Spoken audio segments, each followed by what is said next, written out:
Imagine a tank is careening down a road at full speed and you're standing in the middle of the road and you have two options. One, get out of the way so that the tank doesn't hit you, maybe step aside and off the road. Or two, say, I do not identify with this reality that you've projected onto me. I am a mountain, the tank is a mouse, and I will be fine. One of those options is going to work quite a bit better than the other. All I really need to say is that reality is real. That's where they get the word reality. Reality exists, and despite how much you don't like how reality exists, even though I think that's a whole deeper embedded, ingrained feeling that people should have, that reality is good such that it is reality. Aside from that, despite how much you don't want reality and the real world and truth to be, it is. And just because you say things doesn't make them true.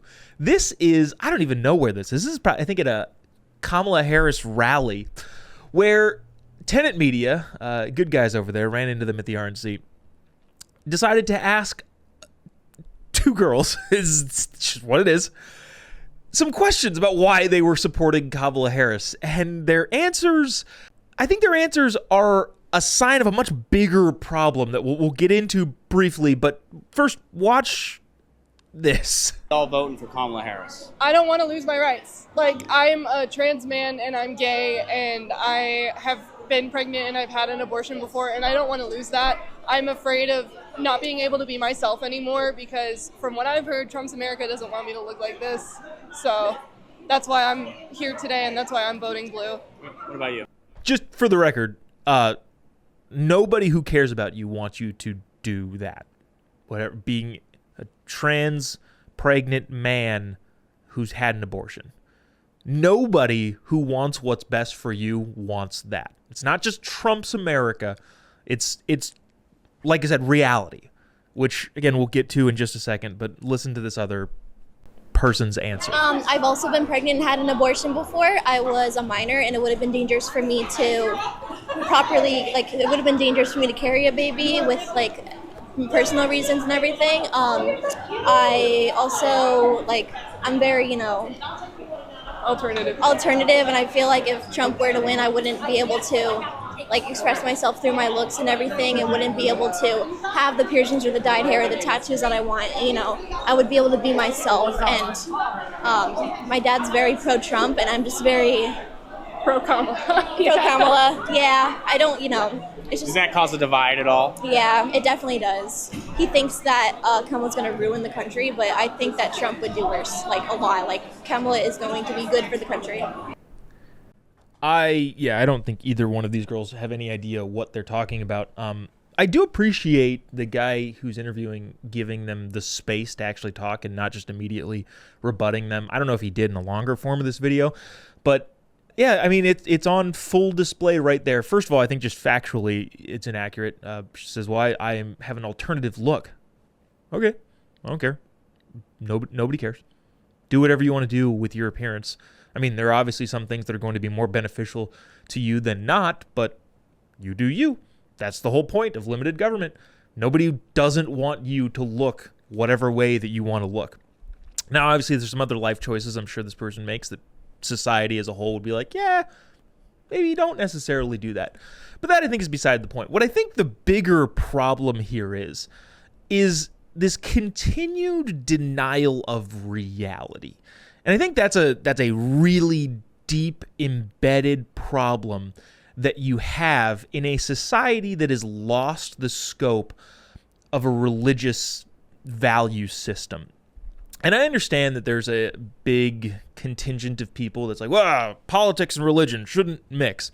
Okay, well, sure, but also they're not really possible to separate. It's very difficult to separate a religious Christian worldview from how the world runs, because in my view of Christianity, it's the understanding of the reality that exists around you and attempting to navigate it in the most successful way. I think that's what Judeo-Christian values are. In Exodus 3, this is my favorite chapter, I think, in the Old Testament. It's where Moses encounters the burning bush, and he speaks with God, and God says this, I am that I am. In other words, the reality that exists in front of you is God. It is truth. It is something that you can't adjust or alter despite how much you might want to. Whether or not you agree with reality is irrelevant because it doesn't change. The tank that's coming down the street at you full speed is going to flatten you unless you move. It doesn't matter if you want to believe that the tank is a hot air balloon and not going to crush you. It doesn't matter if you believe that you are a mountain and can't be flattened by the tank. That none of that matters.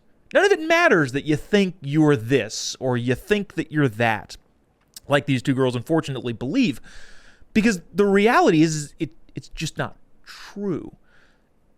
And what happens when you continue to fight against something that is unbeatable?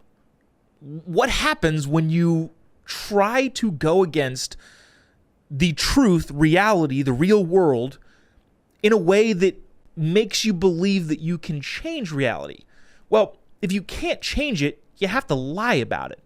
And hopefully the what they hope is that if you lie about it enough, long enough, loud enough, reality around you will change. The problem is it won't. Anything that you do will not affect the parameters of the real world. And when it doesn't, you have to lie about things. And then when it still doesn't change the reality around you, you have to lie more. And you have to lie more and more and more and more, to the point where some people, unfortunately, these two people, believe the things that they believe. And in the real world, in reality, and I feel like I've been saying reality so many times, but in the real world, in reality, you're only going to get lied to more. Because what you'll notice is that the world around them has not actually changed. And because it hasn't changed, they're going to double down. And then they're going to double down again. And then they're going to double down again until all of a sudden, hopefully someday, they recognize that you can't escape what exists in truth. It's just not possible. And I think this is the bigger problem that we're facing today as a society, as a culture, and you can call it a political discussion, you can call it a religious discussion, but I just call it a conversation that is existing in the world today that just is. It is because it is. God says, I am that I am. And you can fight against that all you want, but at the end of the day, the world exists as it is, and lying about it won't change that.